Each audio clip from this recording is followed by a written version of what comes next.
the whole thing that we're doing as coaches is to provide you as the client the space to explore what's meaningful for you to be able to take that one step forward. And we're holding you by, I just feel like we're gently holding them by the arm, right? Yes. Just walking this path and just saying, we've got you when you get wobbly, lean on me.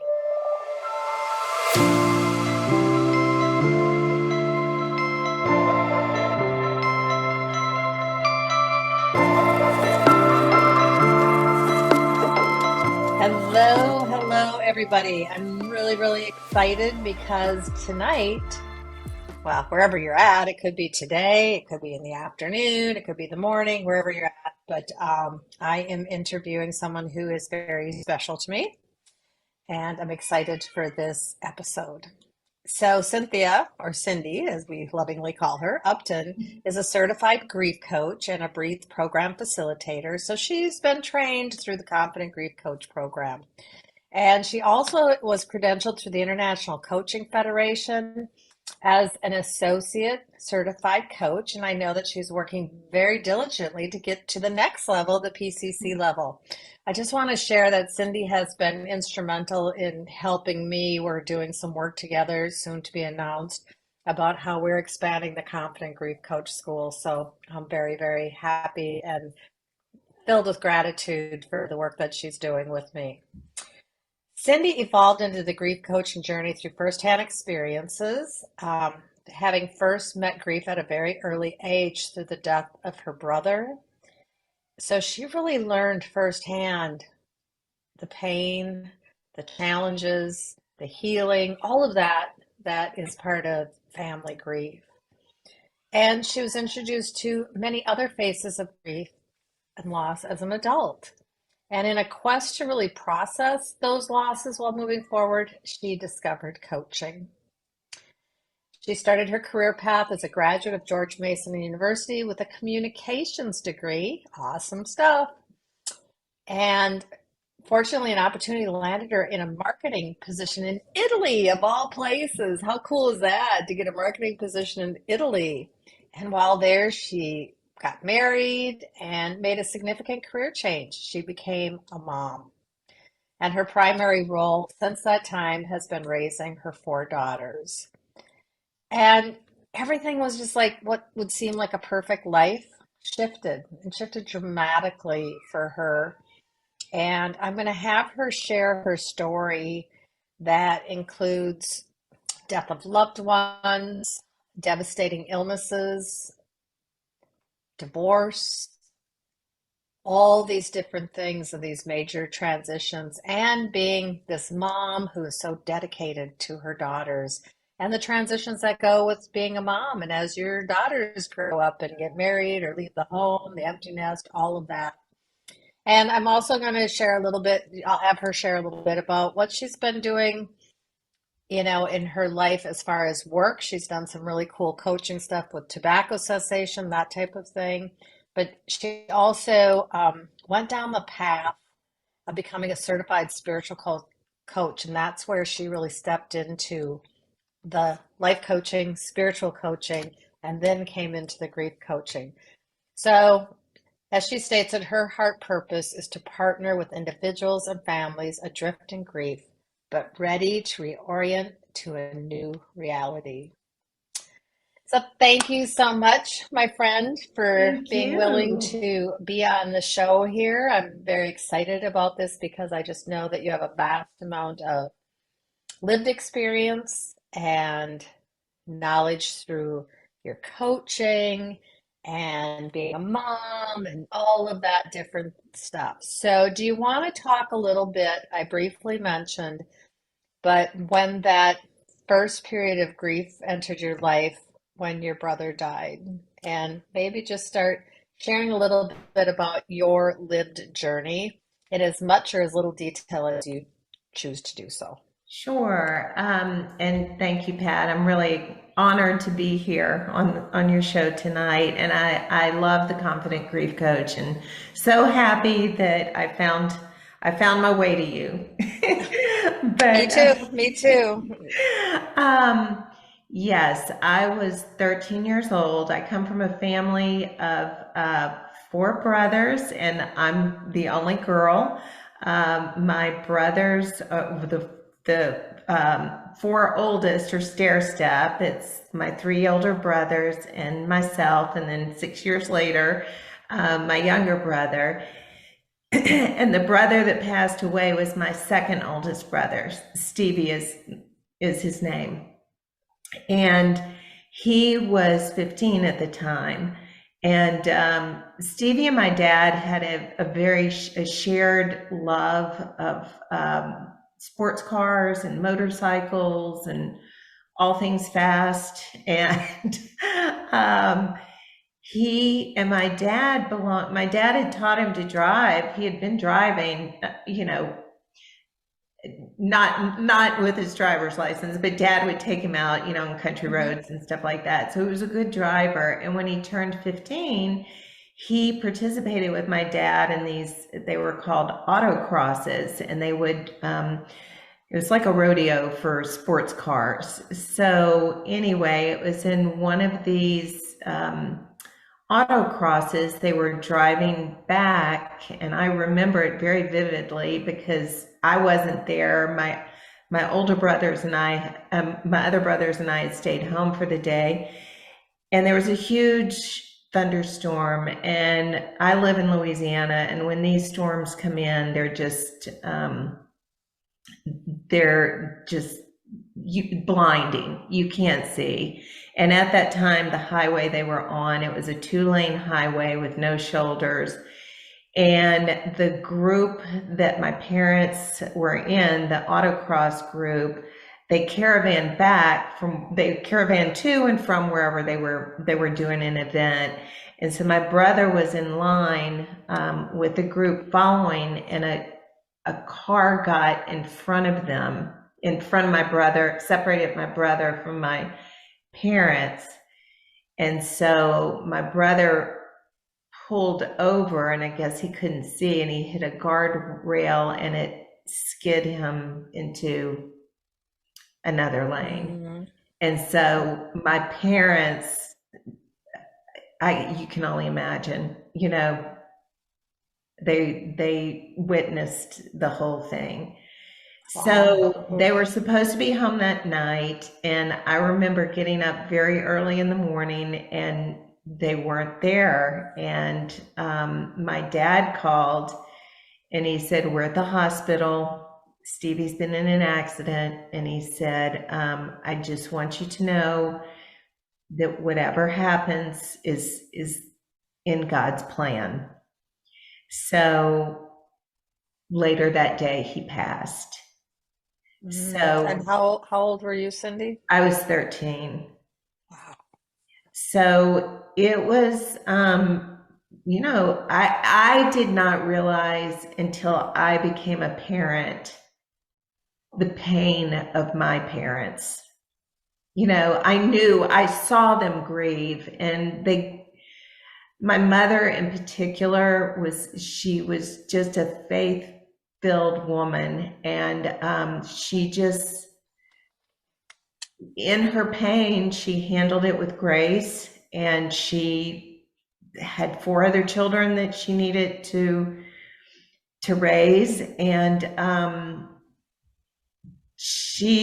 I didn't see her crying a lot or anything like that. Of course, in the beginning, the first few days were terrible, but she really just carried it with grace, and she just had such a deep faith that pulled her through it. And my dad did as well. He was a very faithful man, but he was very angry with God. And he went through a period where we would go to church, and uh, he wouldn't really participate, but he would go there with us. Um, Okay. and then I think I call it, I don't know if you've seen Forrest Gump, the Lieutenant Dan moment when he gets up on the the mast and Yep. has his thing with God. That's kind of how I envision my dad. I think it just all came out one time and he had his moment with God and then he found his peace. So anyway, Wow. but it changed our family, and I have to say, not in a bad way, actually in a good way, because I think it made us all appreciate one another much more. We were kind of getting into those teenage years, or my older brothers were, and where my parents prioritized making us do things as a family. And Wow, that's beautiful. What a huge thing, because in a lot of families it could be the older brothers might derail because their grief takes them off and they're teenagers, and in the very young teen, and then how old was your little brother? my little brother was 6, and it's so interesting because he doesn't remember much about it. Um, I think that's how I think he was. But anyway, he doesn't remember a lot about it. He remembers pieces of it. Hmm. But this year I traveled with my brother and his family, and his kids wanted me to tell the story, and they asked a lot of questions, and his wife asked a lot of questions because my brother doesn't have the answers to a lot of them. Right. It's not something he remembers. And so it's not anything that as a family we talked about. We did not talk about the incident really, but we always talked about my brother. Yeah. So we didn't, it wasn't like you can't mention his name or what have you. And so we kept his memory So alive. he's still absolutely a part of your family, and Yes. remains so. And how beautiful. Was there anything for your parents, or I know that from the faith perspective, that really is where they rode that faith, especially your mother. It was probably your Mhm. mother's faith that finally brought your dad and your father around, like, okay, let's get up on the mats and let's have this conversation, God. Um, did they have specific people like through their church, or who was their support network? Do you know? I remember the first day that this happened. There was a lady. My mom sold real estate, and the couple that she worked for, they had lost a son. And so I remember very vividly, she came over and there were people at our house all day.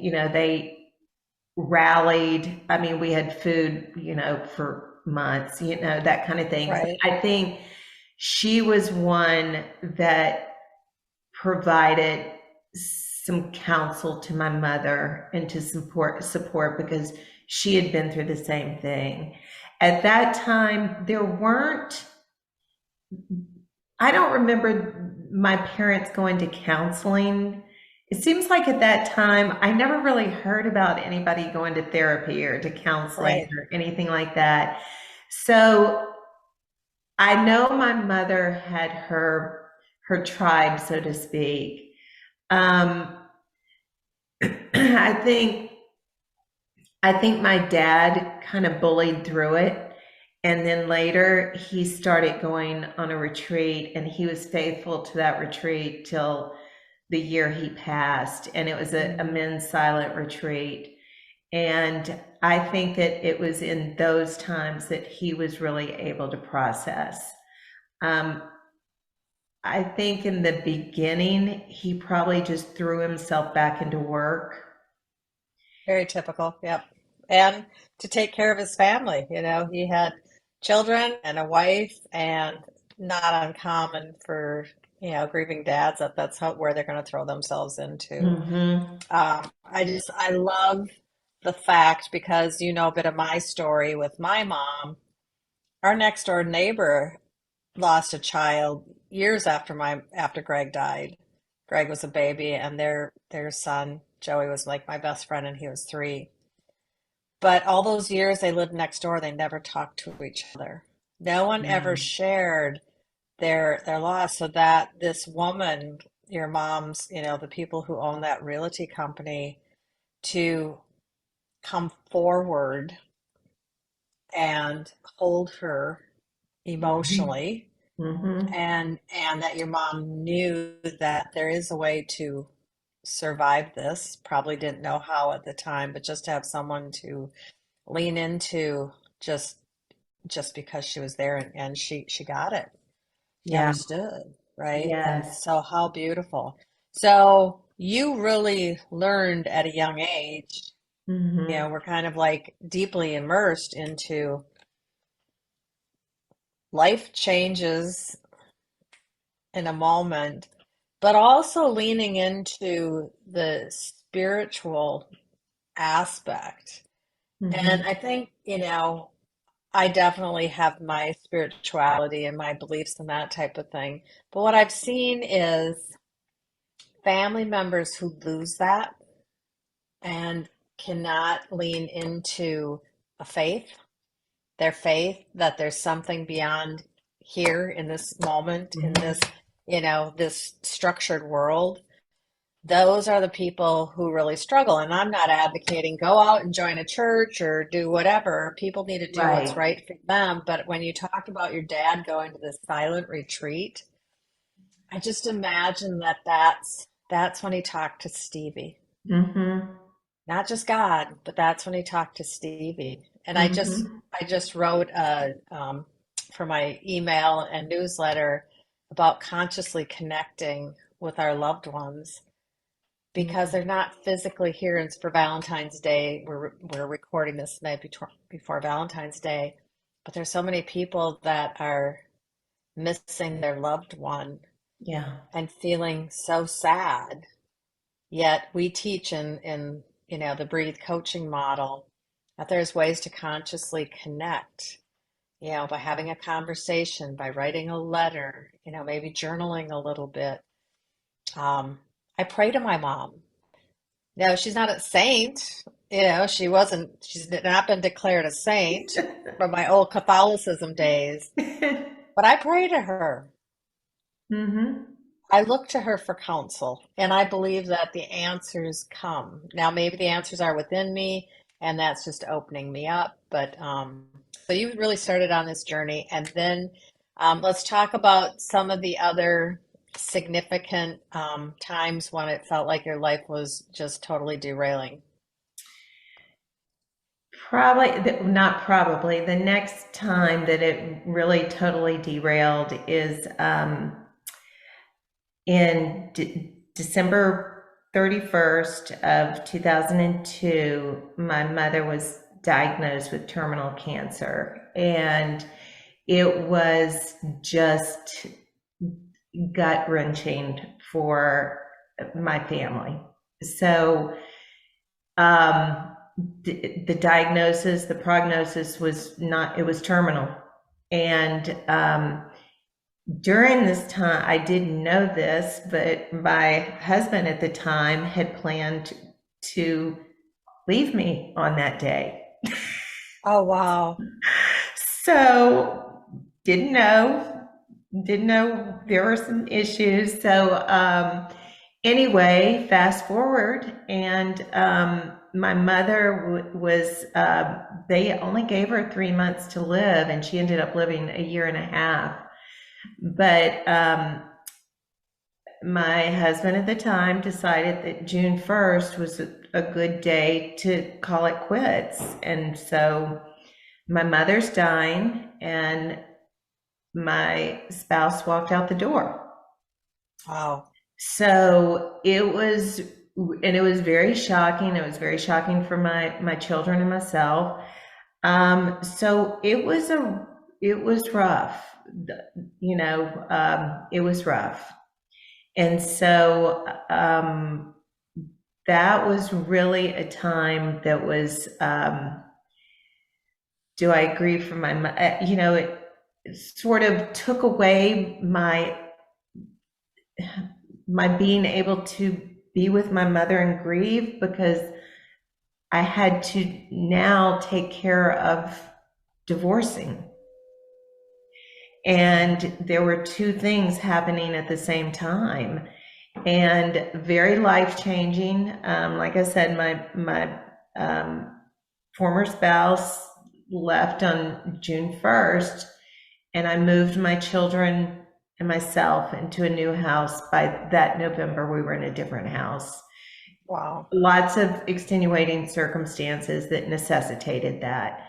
So, anyway, it was a lot. It was a lot for my children. It was a lot for myself. And again, if I didn't have my faith, that's when really the rubber kind of meets the road, as you say. Faith can either be something that we talk about, and it's, yeah, I do, I believe. But at that time, I needed support, Hmm. and I needed more than anybody here on earth could give me, and that's where I could connect. And so I started my routine and my daily meditations. I just wake up, and that's the first thing I do. I go get my coffee and get back in bed, and that's my time. And then at night before I go to bed, but that is really that's what got me through it. So after my mom passed and things settled, and settled into, what was now our new life, um, I had decided that I was going to go back to school and get a degree in counseling and help, because my calling, I felt like God gave me this for a purpose, and I wanted to help other people going through this. But putting 4 kids through school, it wasn't optional for me at that time. It wasn't available to me at It that wasn't in time. the budget. It wasn't in the Wasn't in the budget. budget. Yeah.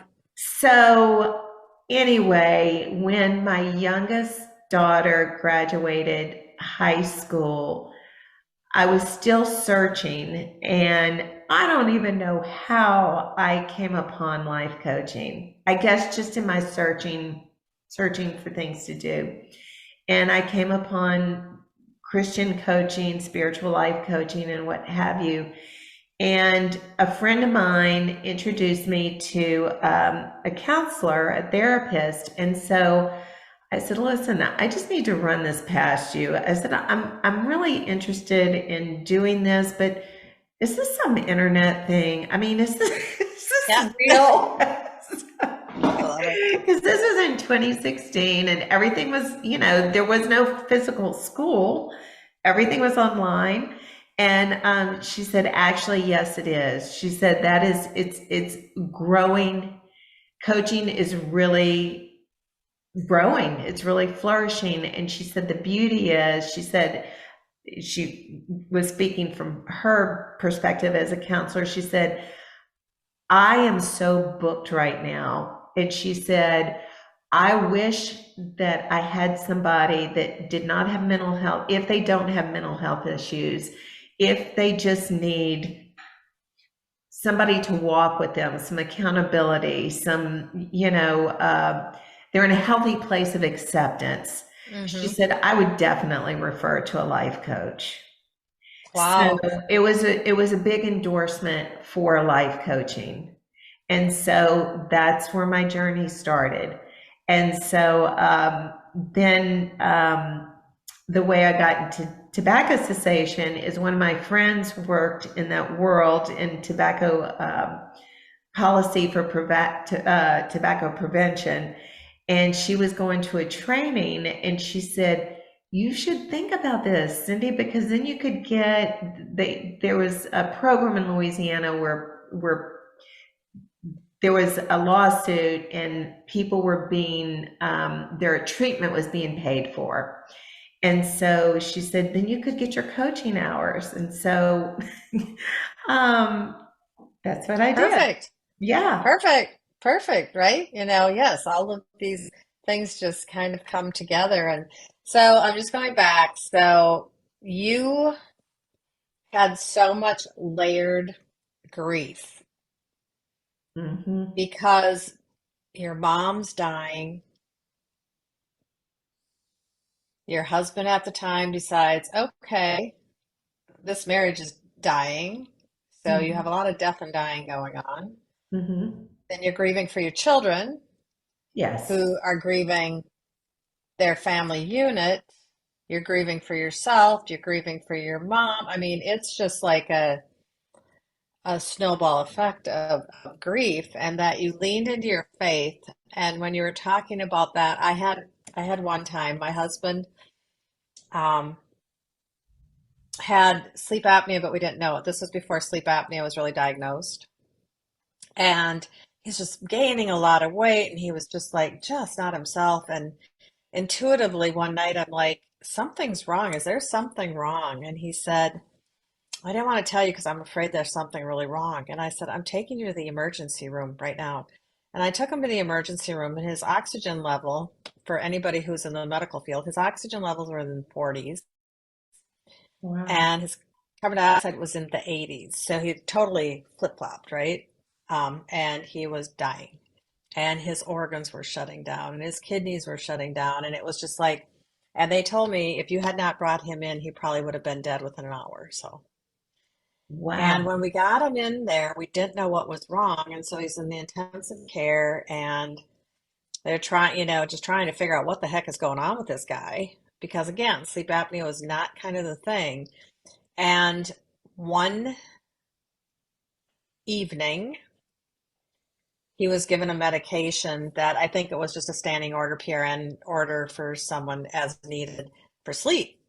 And I don't know why he was, given that as needed medication because he had no kidney function really and couldn't process it. So when I got in the next morning, because small child at home and it was, I was home that night, I go in and he's like literally dying in front of me.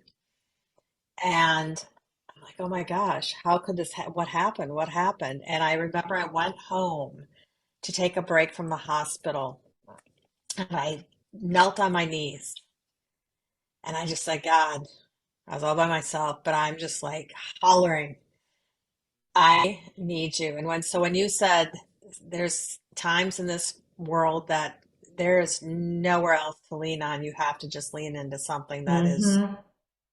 so much greater than any of us or any of our loved ones can support us in. And I had Yes. people calling me, and my mom wanted to be there at the hospital and all that, and it was just like, no way. I needed to totally lean in, which I've done throughout my life, but it was a prophetic time, and that's what I heard from you. It's just like this is not a show about spirituality or whatever religion, but this is about spirituality. It is. It is about connecting with, we can't do this always on our own. And when we're working with people who are so devastatingly destroyed by their grief, their child dies, um, you know, their spouse, all of, these traumatic things, they don't, where else can they go? We can all have Mm. really good intentions, but leaning into something. And so in the Breathe coaching model for grief, I use acronyms, but there's a reason why some of these acronyms show up. One of them's faith, and it was like finding awesome inspiration to heal.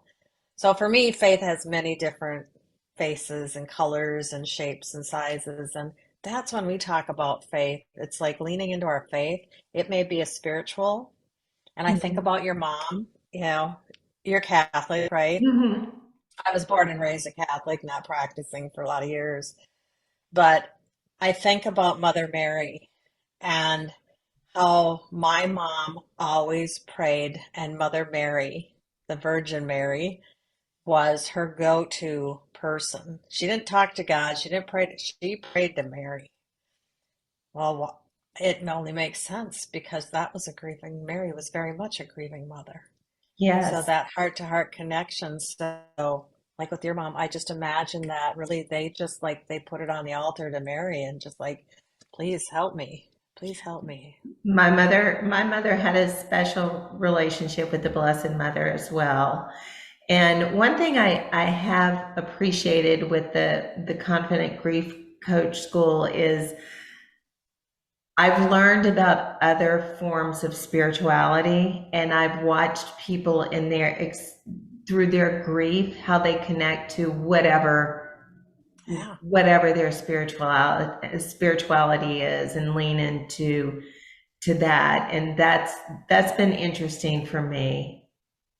Right. But I think you just look at your family and your informative years. That is where you were taught, you learned by being totally immersed in that having faith and in something that is greater than ourselves, it helped your family where they didn't get destroyed by Mhm. Stevie's death.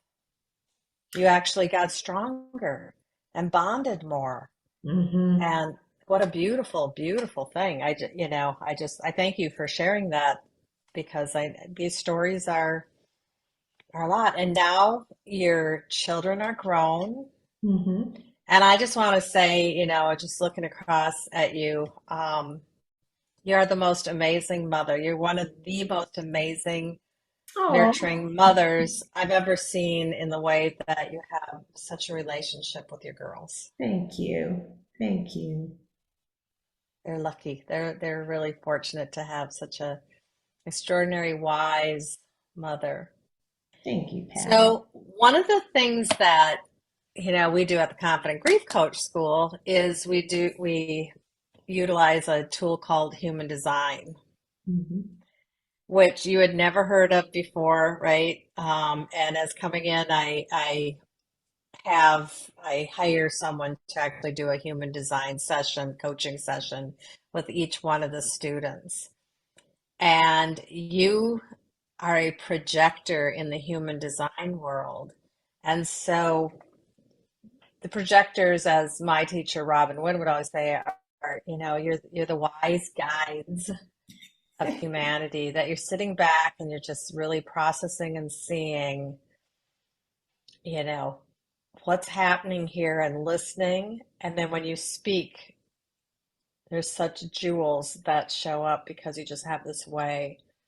So talk to me, how has that helped in your coaching journey to understand that that really is, like you said, I was kind of being directed by God. I needed, this is a path to go, whether it's counseling or coaching or whatever. But then to actually become aware of, oh my gosh, human design, this is who I was born to be. So how did Yeah. that impact what you do in working with your, in your present work that you do, or in coaching people, or even in your own family? What's kind of shown up there for you? Well, I've been invited to volunteer at this point with Catholic Charities to lead some grief groups and divorce groups, and so I'm really excited about that. And I think one thing I've learned in coaching is to really understand that listening is so important. We don't have to advise. I used to think, especially as a mother, that I'd have to give all this advice, and make sure I said everything and all that. And then in the process of coaching, I've learned that no, it's better if it comes from the individual, if they decide. And so that's been really one of the beauties, I think, of what I've learned from coaching. And I think it's helped me too, just in my everyday life. And it's really kind of interesting how grief will come to you. Last week, I met with a woman that I do work with in the community, and I don't know her well. I was dropping some things off at their office, and she just randomly said to me, I don't know how she segued into it, but she said, "It's a beautiful day. I need the sunshine. My son was killed in a hit and run in the summer, Oh my God. this past summer." And I said, "Oh my gosh, I'm so sorry." And so she just right there in the parking lot, we just had a conversation, or I didn't really say much, but she needed to get something off her heart. And so I I love that now that I've learned more about the grief space and how to talk to people, or how to listen to people. I really just listened to her, and that's all she Mhm. needed. You're safe, safe space, safe space. And I believe that those of us doing this work, we have an essence, an aura around us that I do believe that we are the lighthouses. You know, that's our job. That's our job here is to be the lighthouses and be those beacons of light so that people know they can see us in that sea that's, raging and tumultuous, and the waves are crashing and throwing them down on the ground in their deep grief. We're this Mhm. beacon of light that here's the shore. Here's the shore. Just keep with us, and we're gonna get you to safety. We're gonna help you. We're gonna help you in any way that we can by helping you help yourself. Yes, and I think that's part too of what drew me to coaching. After I divorced, unfortunately, it was like a domino effect in my community, and so there were a group of us, and people would call me and just want to talk about it. And I think it's because I survived. Life goes on. Yes, You it's thrived. You didn't just yes. survive, you thrived. Your children thrived. Yes. Yes. There's still pain. There's just still things, but yes, they have. They've thrived. And I'm so proud of them. They do a lot of work. They do a lot of work on themselves, and they're just amazing.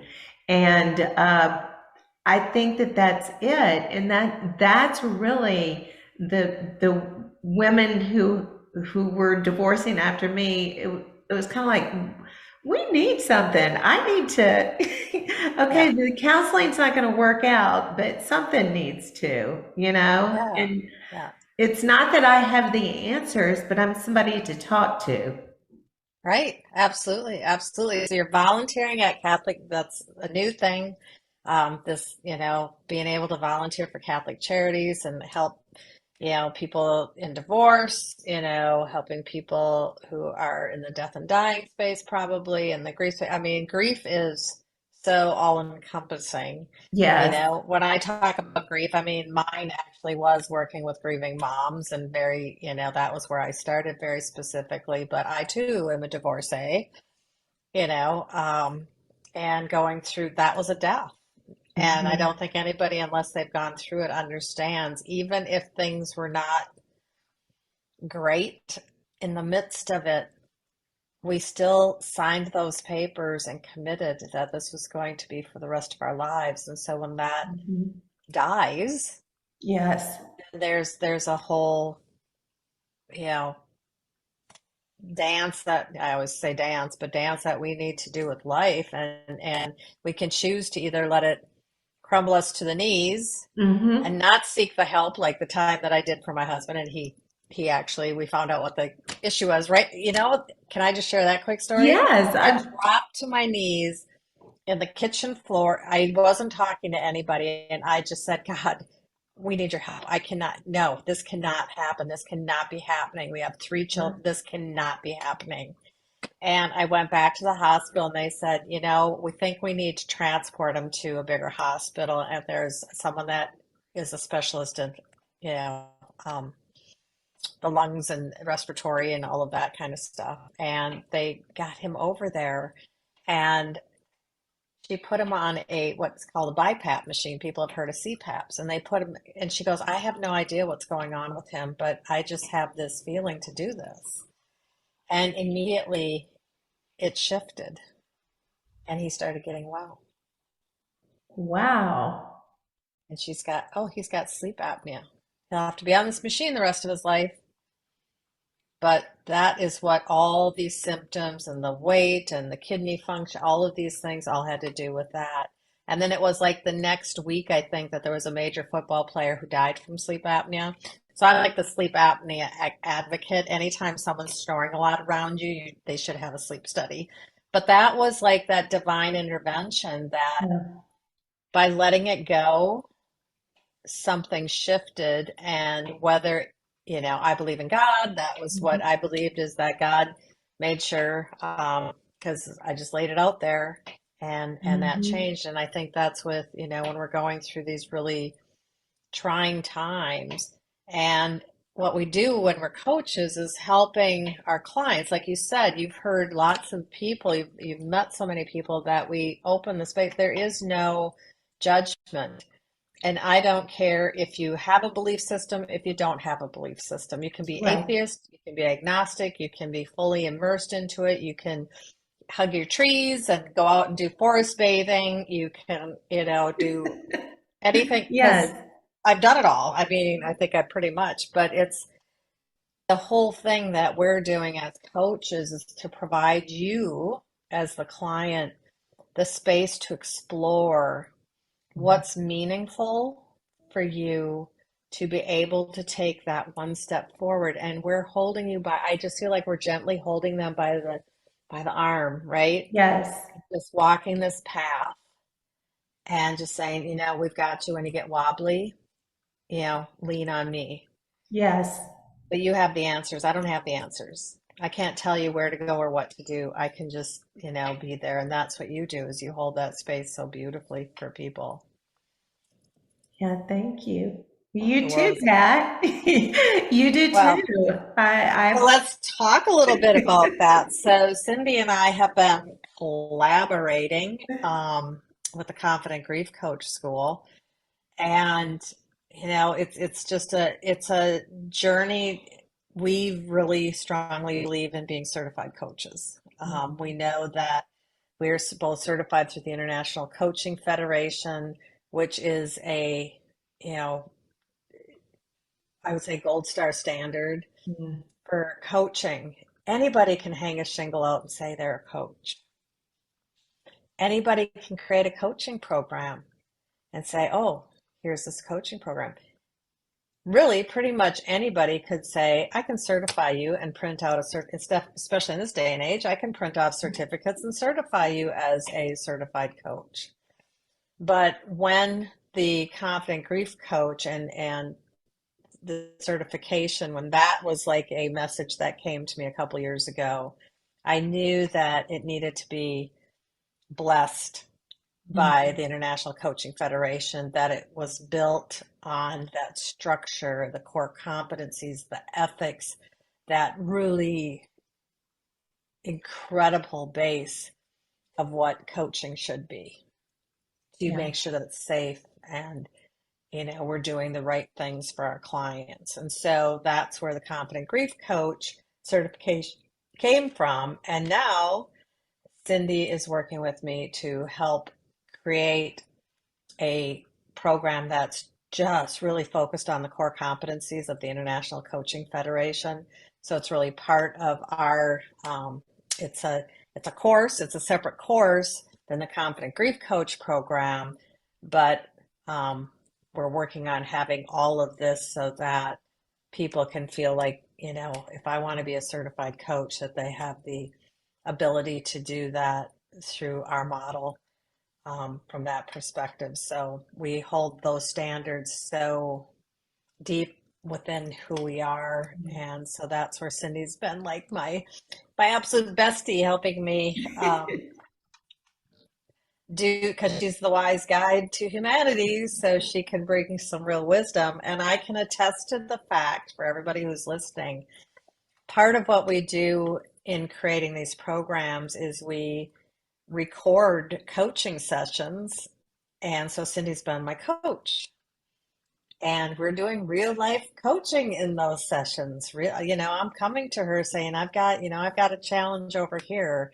And that's the beauty of it, is all of us can be coached, and we can't coach ourselves. It's like Marianne Williamson used to say, you can't priest yourselves. Psychotherapists cannot be their own psychotherapists. So it's been just really wonderful to have someone who is a certified coach coaching me, and making a difference even in my own life. So I thank you for that. Well, it's been fun. I'm excited about the course. Yes. So what I'd like to do, we're kind of getting towards the end here, is if there was one thing that you could share to the audience, whether they are grieving a significant loss, a life event, the loss of someone that they love, um, or they want to be the helpers, they want to be the supporters to the people. What would be the one thing that you would like them to? What's your gem? What's your gem of wisdom that you would like them to walk away with today? To just be present, to be present with that person, just to if you're with somebody who is transitioning or soon to be transitioned, just to let that person know that they're loved and they're held, and listen to what they have to say.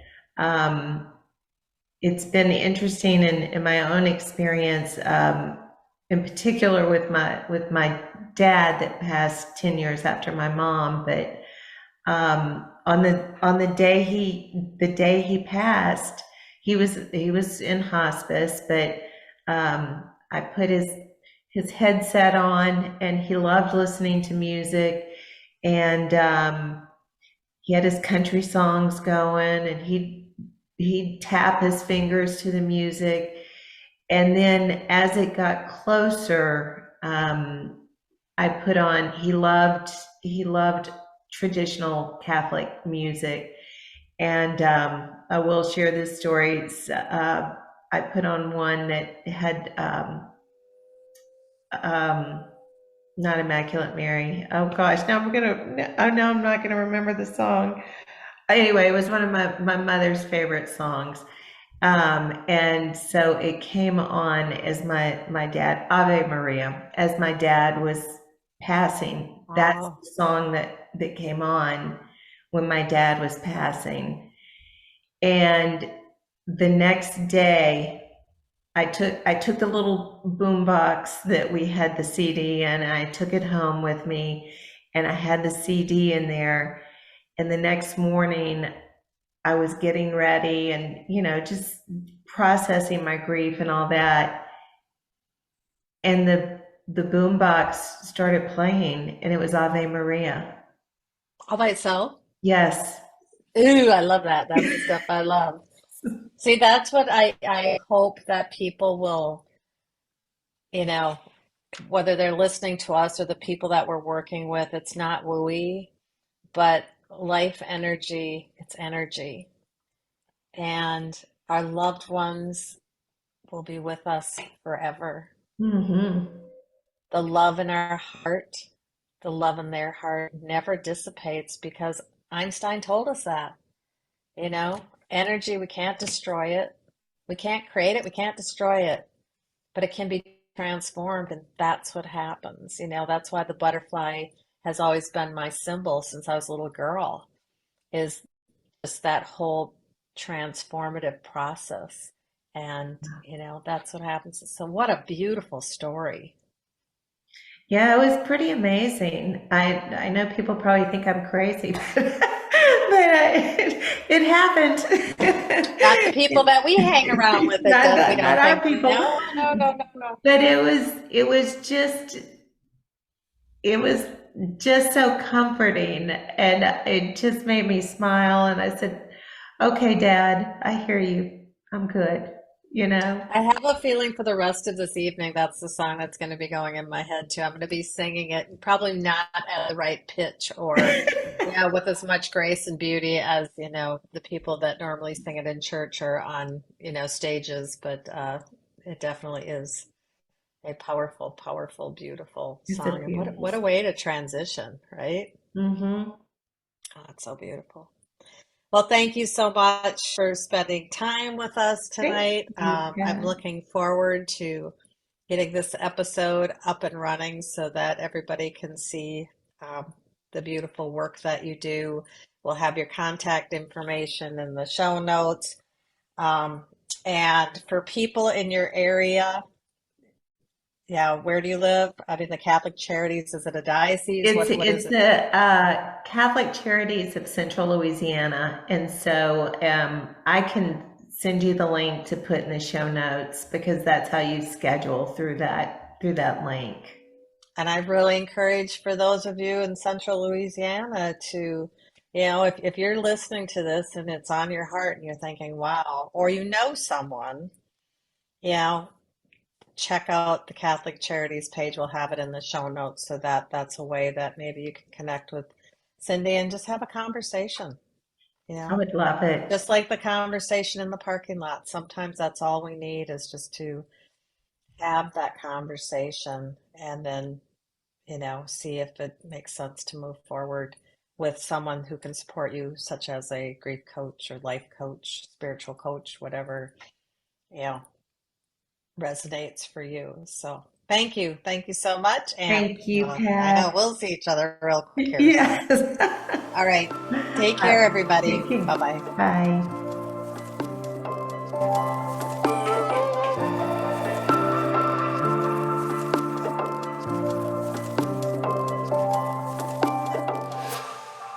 Hi there. Thank you for stopping by our Healing Family Grief channel, where grief can transform into peace, purpose, and even joy. That is the intention. So, as host of the Healing Family Grief channel, my goal is to provide insight, inspiration, and hope for people who are grieving a deep loss, or for the people who want to provide support for those who are struggling on their grief journey. If you like what you hear, please like us, give us a thumbs up, and subscribe to our channel to hear more. Also, feel free to share any episodes that you feel could be helpful to someone you know. For more information about the Confident Grief Coach School, or to find a grief coach, or perhaps to order one of my free ebooks, please check out our website at www.healingfamilygrief.com.